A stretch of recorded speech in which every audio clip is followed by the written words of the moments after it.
Hello and welcome back to Wolves. We are post-January transfer window and we have made acquisitions, we have sold one player, and our form at the moment is pretty good for the most part. As ever though, we'll start with the transfers. We sold the surplus Totti for £9 million to Lyon. You're welcome, Lyon. Admittedly on the younger side, but his contract was only till the end of 2025, so I would have probably sold him in the summer regardless, and he was the player who kicked up a fuss in November. That is still a thing. Players not understanding the concept of squad player in November, kicking up a fuss and demanding more game time or leaving, despite the fact we don't have European football and the only squad games they can play are cup games. Dear Sports Interactive, sort out that, please. Quite frankly, the concept of squad player, fringe player, impact sub is entirely irrelevant. You either are a starter or a squad player. That's it. I don't mind breakthrough prospect as a concept, because that's basically a player that hasn't even made it into the squad section.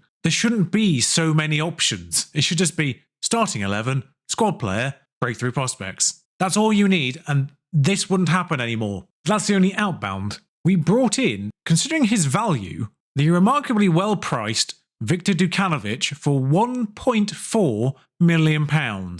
He's not great, he does have potential, but he was £1.4 million. 1.4. Madness. Absolute madness. He's worth 25 essentially right now. For just shy of £15 million, Scott McTOMINAY. And in a reasonable stroke of irony, the first game that he played was against West Ham and he scored. But well worth the 14.75 because his value is immediately double that. Thank you, Man United, for transfer listing him. Man United also transfer listed Malacia and Maguire. Malacia went on loan to Newcastle in the end. I don't really need a left back at this point. And to my shame, I did try to acquire Maguire. 130 grand was his minimum wage that wouldn't get negotiated off. I tried 100, didn't work. You know, Maguire's 30, Dawson's 33. That's kind of basically the like for like on that one. But alas, no Maguire, still have Dawson. So instead of Maguire, I got Ostergaard. Yeah. So for less transfer fee and half of the wages that Maguire was demanding, we do have Leo Ostergaard, whose jumping reach is only 13, but his heading is 18 in a bizarre disparity of those two attributes. But he was £8 million. Formerly of Brighton, of course, so back in the Prem, he's quite good and has more potential. He's still, remarkably, only 24. Like Pedro Neto, he's one of those people who feels like he probably should be about 28. But since we last met, and thank God for the Southampton calamity, because otherwise things would look quite suspicious. Yeah, we won't talk about the FA Cup. We did have a red card in the first leg, it's worth saying, that we drew 3-3. Second leg, replay, I should say. No real excuses, we lost it in extra time. Effectively the worst case scenario possible. Had to do an extra 30 minutes and then still lost. But we made a change in this Brighton game after going 1-0 down. It's obviously not reflected in the Brighton game itself, but it is reflected in the Brentford game that follows because it seemed to work, so I stuck with it and continued with it as our starting formation. And that is simply just moving the left inside forward to the right and turning that into shadow striker rather than inside forward. I've no idea why Lamina says wingback, by the way, and Semedo says Mazzala. They're obviously the other way around. Because basically, the Mazzala moves into the space where the inside forward would be, and the shadow striker moves forward a little bit more. So it's a bit more of a triangle there between the wingback and the player on the left.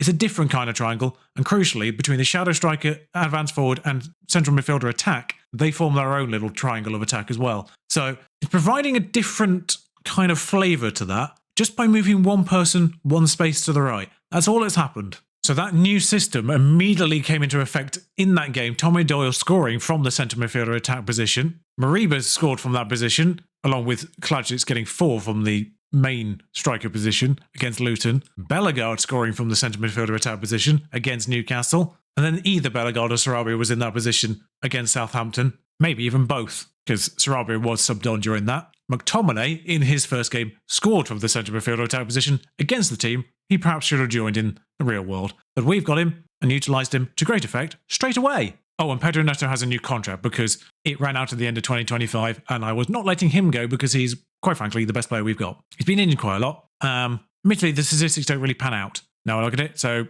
but he is the best player we've got, apart from Semedo. On paper, realistically in the game, I think he does more than the average rating actually tells us. But this is the way it functions. I'm back onto doing an attacking experiment, really. Attacking was the best mentality to be on 2 years ago. It seems to be working better than positive in this year's game again. So, Sarr in goal, Bard, because Nuri has been injured and is returned to fitness. Kilman, Ostergaard will go straight in and start at centre-back, Doherty at right-back because Semedo is suspended and Johnny is injured. João Gomez remains in the half-back. I've really tried to get someone better there. No dice. I've also tried to ditch Lamina and Traore because they both run out. Well, I've also tried to ditch Lamina because his contract runs out at the end of 2025 anyway, and I don't really care to keep him around after that. And Traore because he is terrible.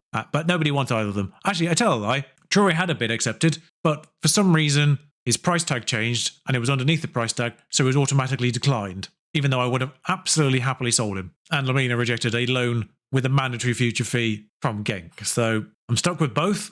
I tried to sell one to facilitate more incomings, but we are where we are. Bellegarde and McTOMINAY remain where they are for the time being. Cunha and Neto and Klajic up front. 9 goals from Klajic, actually, all things considered. I don't want to say it out loud because I know I'll immediately lose now, but we are 7 games unbeaten and first in the form tables, apparently. But nonetheless, we're at home against Brentford this time around, of course, the 2-0 victory after shifting to the system coming at their place. Neto doesn't find Doherty, which for some reason was the person he was aiming at there, despite the fact they have been instructed to aim for the tallest person, basically. And our player doesn't decide to follow that. But Cunha to take this corner. It is marginally annoying that Cunha is our best corner taker because I'd like him in the box just to finish things, really. Yano absolutely mugs off Cunha there. Kind of twice. Flecken's had a massive injury, actually. Goalkeeper injuries have been a wow, Pedro Neto. I'm going to say his overall raw statistics, goals, assists and all that weren't necessarily explaining my reason for a longer contract there. That's why. Put him on the correct side of the pitch and he'll do things.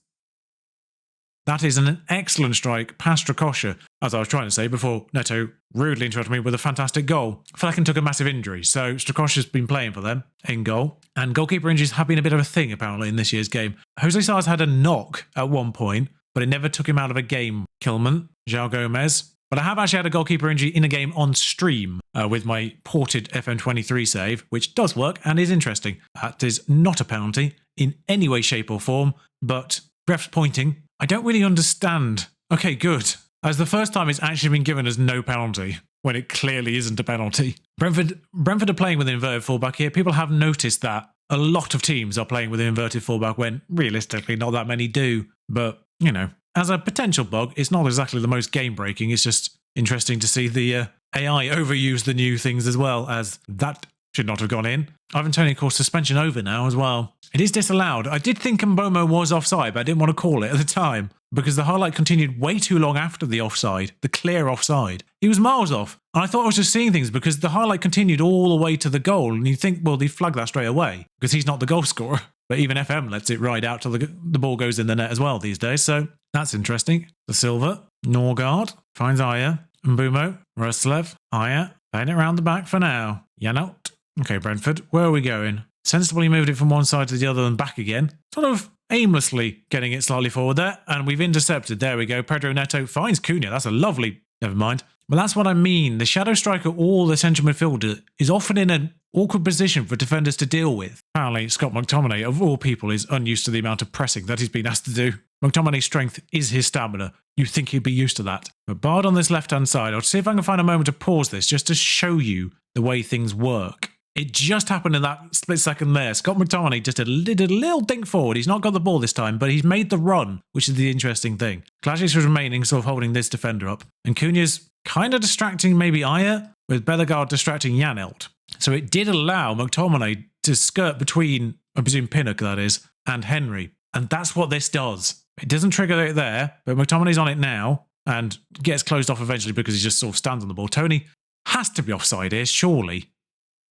But Kilman's actually just robbed it off him. I don't know what just happened there. That was ridiculous. He had about 30 yards head start and still didn't make us pay. If Damsgaard scores here, this is going to be the weirdest highlight of all time. Ostergaard back to McTominay again, though. That is dinked out to Neto. That finds Cunha. Lovely touch to Klajic. There was a great couple of runs over on this side, actually, but unfortunately, it's gone to Bard. That's gone into the box. And you can see all 4 of them there as Cunha's maybe about to score, and I've just ruined this, but McTominay, Neto, and Klajic are all in there. Bellegarde on the corner. No, it bounced off someone. But they're all there. Neto obviously coming in from the right. But Cunha to take the corner as always, seemingly these days. Klajic should be underneath this, but it's intercepted, unfortunately. Back to Neto. Bard. I have seen a corner routine where the AI passes to someone on the edge of the box and it always results in a goal. Thankfully, we're not seeing it in this game yet, but it is 100% strike rate. It is ridiculous how it goes in every time. Doherty, Ostergaard, I should say. Moving across, João Gomez, Kilman, Bard, and of course with the halfback, João Gomez steps back here as well. Provide that extra bit of defensive cover. That's just been dinked back out again.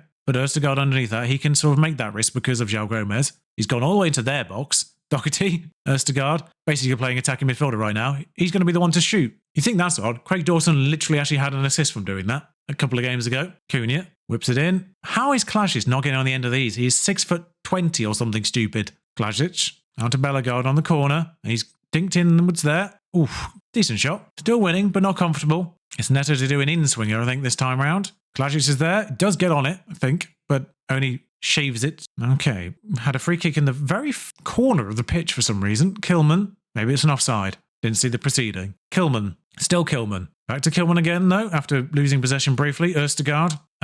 Okay. Sarr does find Doherty. I'm glad that wasn't an utterly royal mistake from Sarr. Goalkeepers seem to come out a little bit more as well in terms of just build-up play. That's one thing I've noticed. Neto inwards. McTOMINAY wasn't fouled. Neto, nearly a second for him. Cunha. This will be an in-swinger from that side from him. Klajic does get under it, but he's nowhere near the actual near post on that one. Next time we get off a highlight, I will just show you the average positions, because there's Klajic. He might be behind the ball. This will be referred to offside, I think. I won't celebrate the second just yet. I think he's behind the ball. He is. Obviously, he's ahead of all of their players, but crucially behind Bellegarde. That's poacher's finished. 10 goals for him now this season. We'll see again with the offside lines. Is it the player or is it behind the ball? Kind of actually a bit of both now I've seen it with the lines, but average positions in the middle there. You can see it's just sort of a bit of a kind of a diagonal approach. There are triangles everywhere that really, really work here. And crucially, there's that space on the left for Bard to get round. Like, no one's in kind of a conventional line, which I think makes it tricky for the opponent to actually defend against. Because everyone's just that little bit offset from maybe where they're anticipating them to be. But second phase of a free kick here, always dangerous, particularly last year. That's still a thing. McTominay's got the ball, though. Østegård. And it's out to Bard on the left. Cunha now. Klajic. Still Klajic. Doherty. Puts it across to McTominay. Centre midfielder attack. Still a potent role, but I do think the central midfielder attack role is only potent when supported right this year. Apologies for the abrupt interruption here. There was an audio issue from here on in the original recording, and it's entirely unusual from here on in. For some reason, some kind of background noise was being picked up for the rest of it. I don't know what it is, but my best guess is I must have had a stream paused in order to start the recording that then raided over to someone and that automatically unpaused it. And that's what's being picked up. So unfortunately, it's loud enough to be an irritation for the rest of this, and I genuinely don't know what it is, so I can't risk it either way. Because in theory, my audio doesn't actually record the computer audio for Football Manager because I don't need it, so I don't have it on. So in theory, that shouldn't happen anyway. So I genuinely do not know what has happened there. Either way, unfortunately, it has ruined the rest of this proceedings. As for the Brentford game, they did get one back. That was that, though. We did dominate that game. And thankfully, the Spurs game was a little bit straightforward in the sense that it was just a 1-0 victory. Not a lot happened,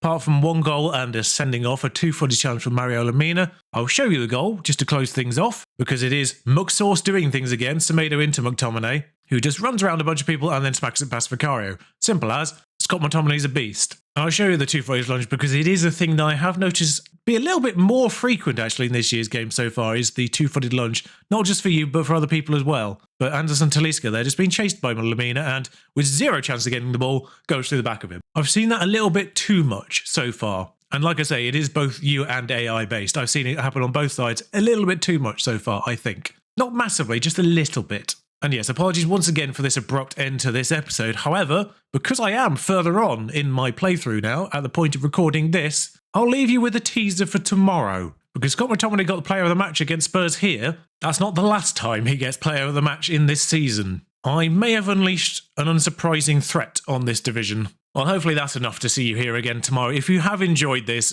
albeit curtailed episode, do like, comment, subscribe. I do appreciate it, and I will see you again tomorrow. Thank you for watching. Ta-ra.